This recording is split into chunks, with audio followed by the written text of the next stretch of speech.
안녕하세요, 수방입니다.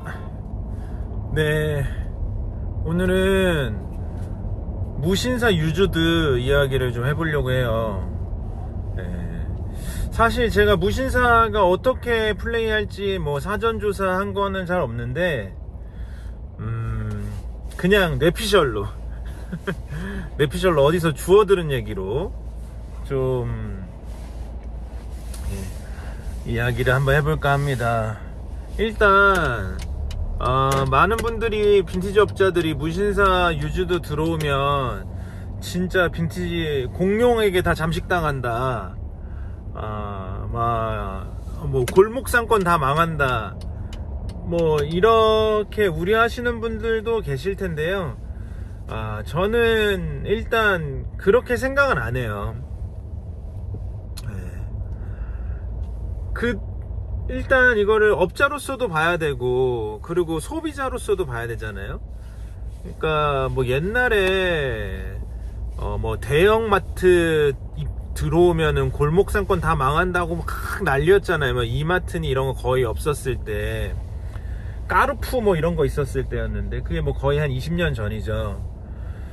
근데 어쨌든 소비자 입장에서는 그런 기사를 계속 보면서 왜 업자들 걱정을 해줘야 되지? 소비자 입장에서는 좋은 물건을 좀 더 싸게 살 수 있으면 좋은 거 아닌가? 이런 생각이 들더라고요.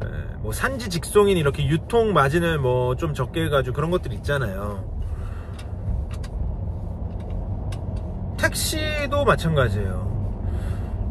막 택시 요금이니 뭐 타다니 뭐 그런 어떤 대체적인 플랫폼들이 등장할 때 미디어에서는 이제 소비자의 관점에서 많이 안 다뤄주잖아요.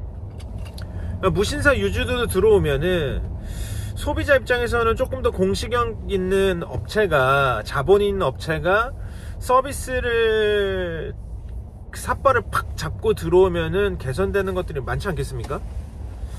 저는 그걸 좀 기대하고 있어요. 뭐 정가품 논란이라든지. 사실 근데 이제 너네 정가품 얘기하기가 좀 민망하긴 해요. 왜냐면 번장도 그렇고 뭐 크림이나 이런데 솔드아웃이나 다 최선을 다해서 정가품을 볼 테지만, 일단 번장은 정말 큰 이슈가 한번 있었고, 이거를 인정해야 되거든요. 100% 걸러내지 못한다는 걸 사실 받아들여야 돼요. 실수가 있기 마련이고, 대신에 우리가 뭐 저 같으면 이렇게 할 것 같아요. 가품 이슈로 환불해준 건수를 공개하겠다. 근데 이제 가품 이슈로 정말 가품이어서 환불해준 것과 아리까리한데 그래도 고객이 요청해가지고, 뭐 이거는 뭐 어디까지 제 생각이에요. 뭐 그런 게 이제 뭐 10건, 5건 이렇게 적으면은 더 신뢰도가 올라갈 것 같아요. 빵건보다. 가품이면 2배 보상해준다, 뭐 아니면은 뭐 2배가 좀 오바스러우면은 가품이면은 150% 보상해준다. 이것만 철저하게 지켜도 저는 무신사 유저드의 어떤 특장점으로서 시장에 한번 큰 파장을 줄 수 있지 않을까. 이게 사실 정가품 보는 게 100%는 불가능해요. 그리고 이게 뭐 어디 법원 가서 땅땅땅 때릴 게 아닌 이상, 이제 마지막에 가면 에이 더러우니까 그냥 뭐 차 불자 막 이러면서 이제 소비자들도 포기하는 경우도 많고요. 근데 궁금해요, 이게 어떻게 할런지. 근데 이제 빈티지도 그렇고 구제도 그렇고, 저희는 이렇게 플리마켓도 해보면 그 있잖아요. 이게 생각보다 품이 많이 들어가요. 그래서 정말 효율이 떨어지는 비즈니스예요. 왜냐면 뭐 하나하나 다 사야 되지. 이게 사야지, 케어해야지, 프라이싱 해야지, 디스플레이 해야지, 판매해야지, 고객응대 CS 해야지, 택배 보내는 거 등등등까지 과정이 많잖아요. 그러니까 사람 손이 많이 가는 산업이더라고요. 근데 이제 무신사나 이렇게 대형 플랫폼 같은 경우는 대기업들은 그 고정비라고 그러죠. 뭐 인건비 등등 그걸 최대한 줄이고, 그리고 이제 소비자 입장에서 봤을 때 가격이 좀 싸다는 느낌을 주면서 많이 팔아서 이제 수익을 극대화하는 거잖아요.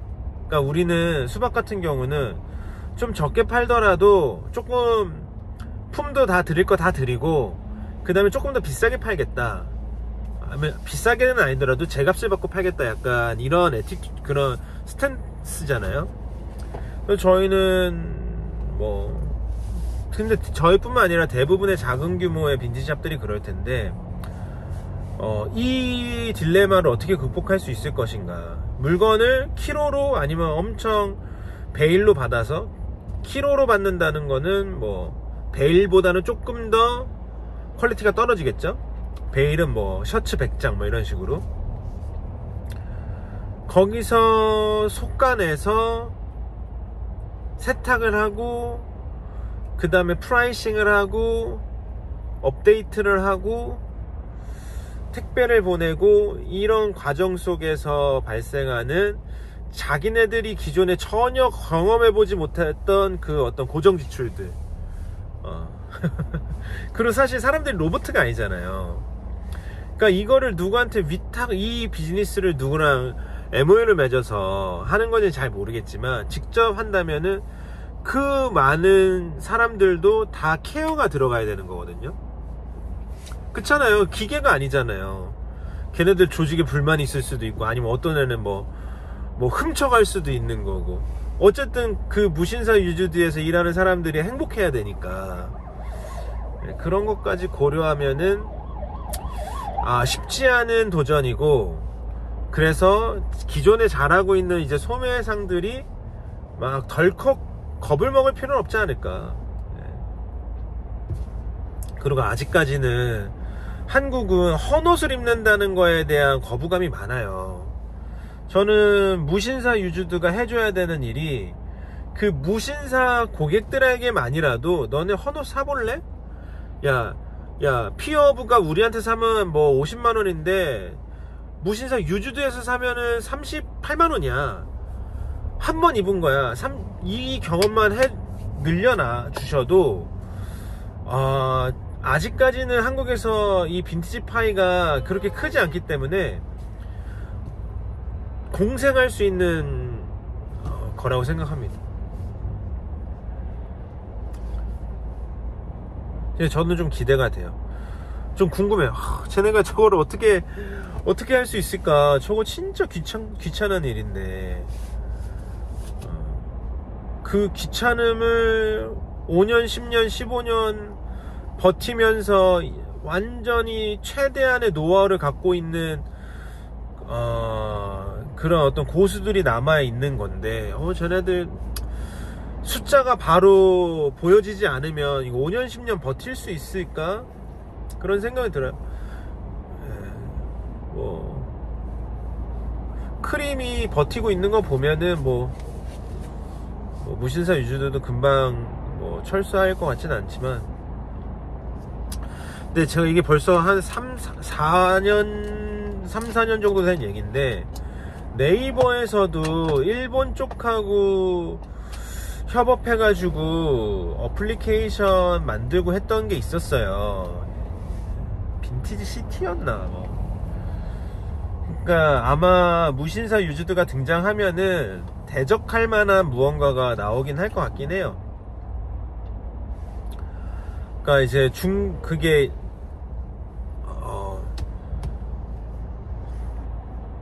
조조타운에서 하는 걸 벤치마케팅 했다고 하는데, 사실 제가 조조타운이 어떤 모델인지 전혀 몰라요.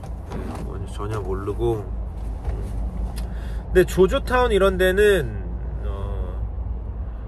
제가 얼핏 기억하기로는 그냥 물건을 하나 팔아서 물건을 보낼 때 큰 박스도 하나 같이 보낸대요. 너 헌옷 있으면 담아서 다시 보내줘, 우리가 매입해 줄게, 이런 식으로. 대단하죠. 저희도 그렇게 해볼 수 있을 것 같아요. 저희도. 그래서 너 안 입는 옷 있으면 다시 보내줘, 너무 재밌겠죠.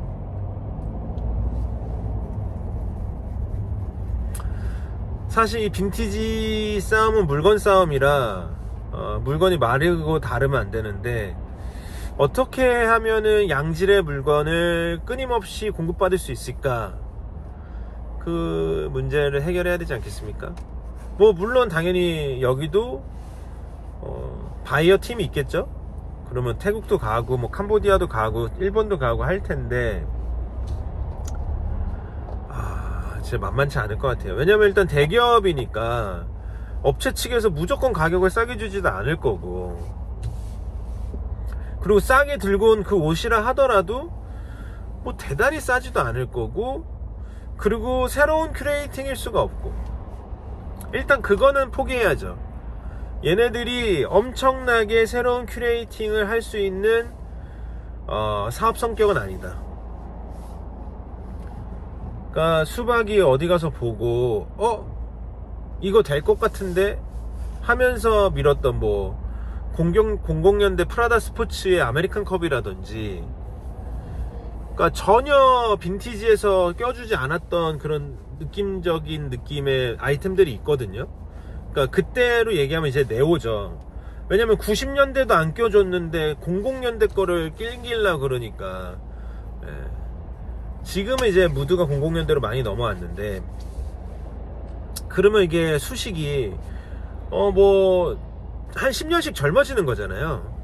그러니까 90년대 했다가 아메리칸 캐주얼 했다가 00년대 네오 Y2K 했다가, 그러면 2010년대로 넘어와야 되는데, 2010년대에서 유효한 빈티지 큐레이팅을 끌어낼 수 있냐 이거예요.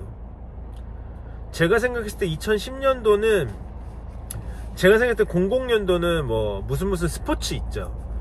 뭐 알마니 익스체인지라든지, 00년대랑 10년대를 좀 구분하기가 좀 어려운데, 제 느낌적인 느낌으로는 좀 2010년대는 돌체인가바나나 디스케어드 이런 느낌의 것들을, 그 중에서 좀 너무 과하지 않은 애들을 좀 발굴해내야 되지 않을까, 이런 생각을 하고 있습니다.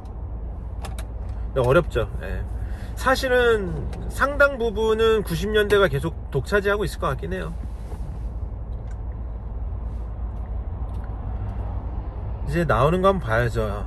요놈들이 깨끗한 중고 폴로 셔츠 얼마에 프라이싱 하느냐부터 좀 봐야 되고 그리고 업자들도 좀 좋은 게, 얘네들은 분명히 가격을 엄청 정밀 타격하지 못할 거란 말이에요.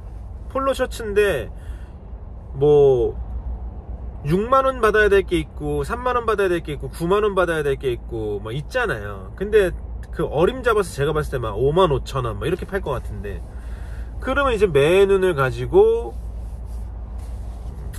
이거 내가 11만원에 팔 수 있는데 이거를 찾아내는 거죠. 아무튼 저는 무신사 유주드가 해줘야 되는 가장 큰 일은, 중고 옷을 입어도 된다. 그리고 이런 재활용의 비율만 올려줘도, 이게 대한민국이 헌옷을 버리는, 정말 많이 버리는 나라 중에 하나거든요.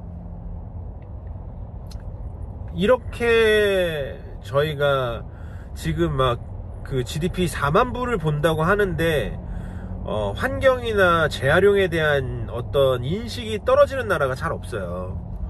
저희가 너무 압축 성장을 하다 보니까, 그런 북유럽에서는 정말 라이프스타일로 이어지는, 뭐 숟가락 하나도 그냥 헝거 팔고 옆집 거 사다 먹고 하는 그런 자연스러운 문화가 있는데, 우리나라는 그게 없죠. 그래서 헌옷 재활용률을 우리나라가 10%도 안 될걸요? 이거를 10% 이상대 올려주는 것만에 기여해도 제가 봤을 때는 표창 받을걸요? 나라에서. 저는 그렇게 생각합니다. 그리고 저를 만약에 무신사 유주드의 총괄 디렉터로 제가 그 일을 한다면,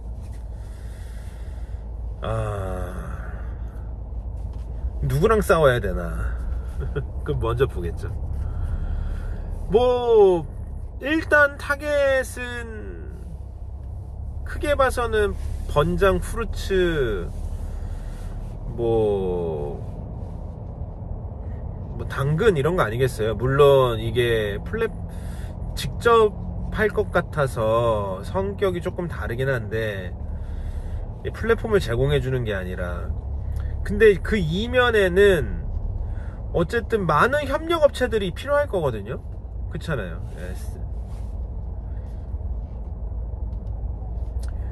저를 만약에 디렉터로 뽑아준다면 가장 중요한 거는 정가품 이슈를 크림이나 아니면은 번개장터보다 10%라도 더 빡세게 할 것 같아요. 그리고 그 컨텐츠들을 계속 만들 것 같아요. 그 유튜브로 뭐 폴로 정가품, 카라트 정가품 구별하는 법, 리바이스 정가품 구별하는 법, 이거를 한 30개 만들어 놓는 거예요. 컨텐츠를. 이 분야에서 잘하는 사람들 많거든요. 그러면 일단은 이거는 유튜브를 같이 가야 돼. 그래서 이걸 하나 하고, 왜냐면은 이제, 그리고 어디 MOU를 맺어야죠. 그 번장도 원래는 지금 어디에 인수됐더라? 빨래 해주는데 런드리고에 인수된 걸로 알고 있는데, 번장이 아니구나. 저기 마켓인유. 그만큼 우리는 세탁 헤어 이슈가 크거든요. 그러니까 이제 깨끗하다라는 걸 또 강조해야 되겠죠. 정품이다, 깨끗하다. 근데 이게 사실 다 비용이라 쉽진 않아요. 정말 다 비용이거든요. 왜냐면 검수하려면 사람이 있어야 되고, 그 사람 돈 줘야 되잖아. 근데 그 사람은 되게 베테랑이잖아. 그럼 돈을 많이 줘야 될 거 아니야. 그리고 빨래도 그냥 대충 하지 말고 잘하는 데서 하는 걸 보여줘야 돼. 그러면 잘하는 업체랑 맺어야 되잖아. 그럼 비싸질 거 아니에요. 뭐 하다못해 세제라도 좋은 걸 쓸 테니까, 아니면 세탁기라도 좋은 걸 쓸 테니까. 그러면 세탁비에 더 많이 들어가겠죠. 다 비용이긴 합니다. 어쨌든 그 두 개. 아무튼 이 무신사 유즈드 유튜브를 무조건 하나 파고, 그래서 정가품 하는 컨텐츠, 세탁하는 컨텐츠, 세탁이 뭐 얼룩 지우고 뭐 이런 것도 있잖아요. 할 게 너무너무 많아요. 뭐 울 세탁 뭐 등등등, 뭐 실크는 뭐 어쩌고 저쩌고 뭐 등등등. 그리고 이제 시작을 되게 업계의 이슈가 되게 해야 될 거 아니에요. 그래서 저는 빈티지나 90년대에 욕심 부리지 말고 현행 중고품, 그러니까 실착 2, 3회의 것들을 얼마나 싸게 줄 수 있는지에 대해 고민할 것 같아요. 그러니까 이제 구매자들한테 거기서 구매라가 아니라 이거 다 저희하고 적용될 수 있는 건데, 야, 수박에 산 거 다시 수박에 매입해 줄게, 20% 꺾어서. 아니면은 너 여기서 이거 100만원 주고 샀지? 쓰고 나중에 갖고 오면은 내가 50만원에 다시 무조건 매입해 줄게. 이렇게 하는 거죠. 그 다음에 우리는 이거를 68%, 67%에 다시 파는 거야, 중고시장에. 그것만 해도 물건 수급이 엄청 되잖아요. 저희도 그걸 한번 해봐야 되겠습니다. 왜냐면 제가 리본즈라고 중고 명품 하는 플랫폼이 있는데, 정말 인상 깊은 게 렌탈 서비스가 있어요. 그러니까 뭐 예를 들어서 샤넬백이 1000만원짜리가 있다. 야, 그러면 한 번 들고 싶은 사람도 렌탈할 수 있죠. 그런데 이거를 정말 편하게 내 물건도 넣어보고 내 옷하고도 이렇게 매칭해보고 싶어. 그러면 너 렌탈해, 써봐. 그 다음에 오케이야? 그리고 네가 그걸 살 거야? 그러면은 너가 렌탈하는데 뭐 예를 들어서 150을 썼으면 그 방에 네가 매입하면 내가 150 까고 줄게. 너무 좋은 아이디어잖아요. 그러면 렌탈할 때 마음도 이거 혹시 내가 사게 되면 공짜인데, 이렇게 되는 거잖아요. 공짜로 하루 이틀 드는 거야. 그리고 환불에 대한 어떤 두려움이 없어지고, 이거 내가 기스 났다고 해가지고 환불 안 받아주는 거 아니야? 막 기스도 안 났는데 막 이런 두려움이 있잖아요. 그리고 게다가 야, 너 렌탈부터 해. 그리고 렌탈하고 구매하면 내가 렌탈비는 빼줄게. 그리고 너 구매해서 쓰다가 마음에 안 들면 다시 나한테 팔아. 한 달 뒤에 팔면은 뭐 몇십 프로에 매입해주고, 2달 뒤에 팔면은 몇십 프로에 해주고, 이런 어떤 시스템이 있더라고요. 너무 좋잖아요.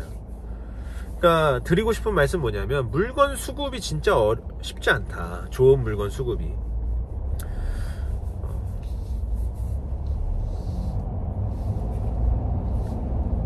근데 무신사 정도 되는 능력치라면 사실 뭐 제가 걱정할 건 아니죠. 정말 뛰어난 분들이 함께 일하실 거고, 유통망이야 뭐 다. 아무튼 저희 같은 골목 상권들을 좀 굽어 살펴주시고 너무 저희 밥그릇이라고 생각되는 것들은 그냥 큰형처럼 좀 눈 감아 주시고 그러셨으면 좋겠습니다. 근데 이게 사실 진짜 제가 생각하기로는 빈티지 업자들을 위협하기보다는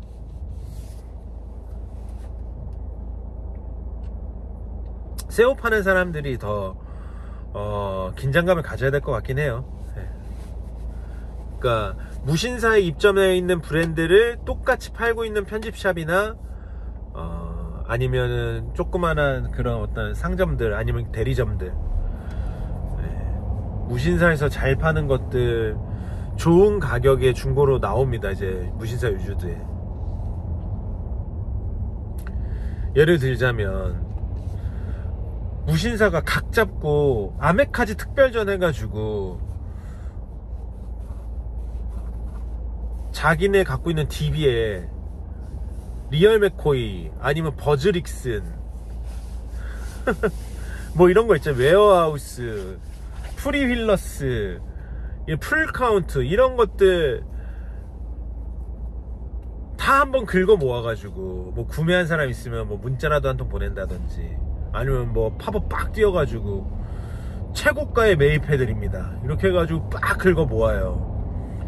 그 다음에 그거 딱 10% 마진 붙여서 판다고 생각해보세요. 그걸로 트래픽 확 이끈다고 생각해버리면 그걸로 사실 타격받을 빈티지 샵들은 잘 없거든요. 그런데 그걸로는 뭐 지금 그런 걸 다루고 있는 개인이 하는 편집샵들, 뭐 예를 들자면 IM샵이라든지 브루스맨이라든지 아니면 네스트라든지 뭐 그런 데들 있잖아요.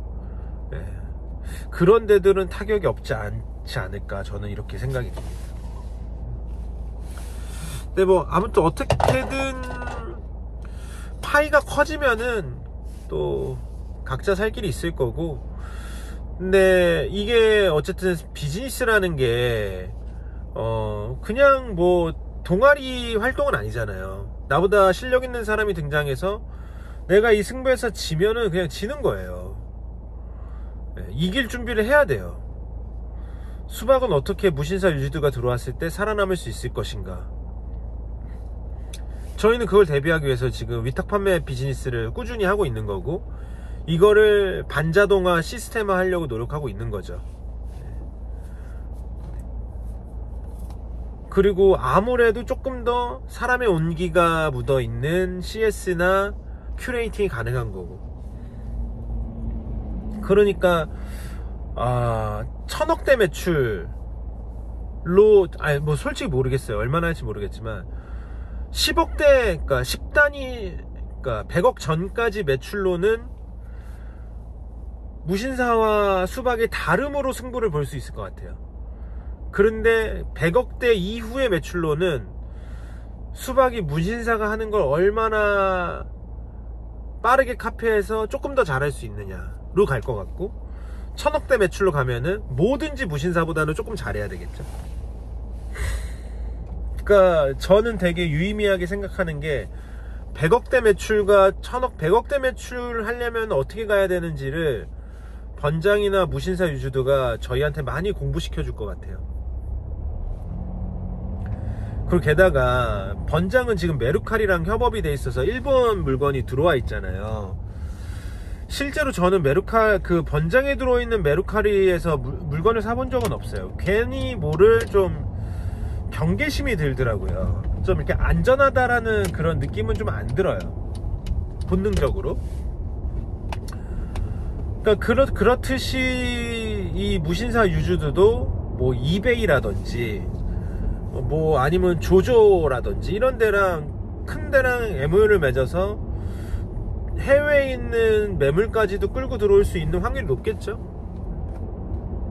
그러면 재밌어질 것 같습니다. 좀 강자가 나와서 판을 한번 흔들어 주면 이제 좀 활력이 돌겠죠. 지금 빈티지 씬이 이렇다 할 만한 활력을 내지 못하고 있는데, 저는 그나마 구미래가 그래도 이 씬에 에너지를 좀 자가 발전하고 있지 않나. 수박하고 베드포드 등등등이 그렇게 자부합니다.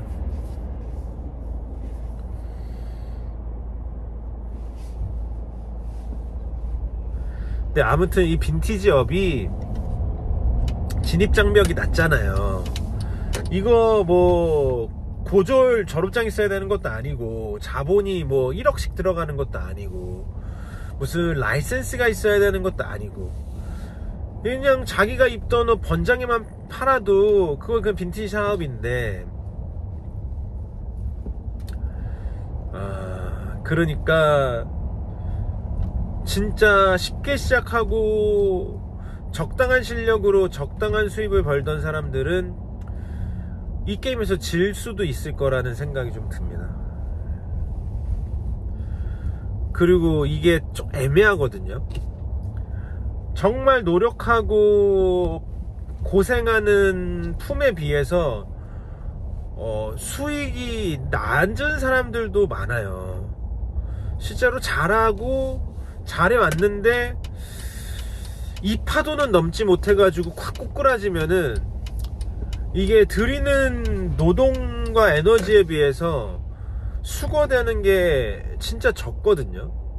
그러면 이럴 바에는 이돈씨 나오는 거죠.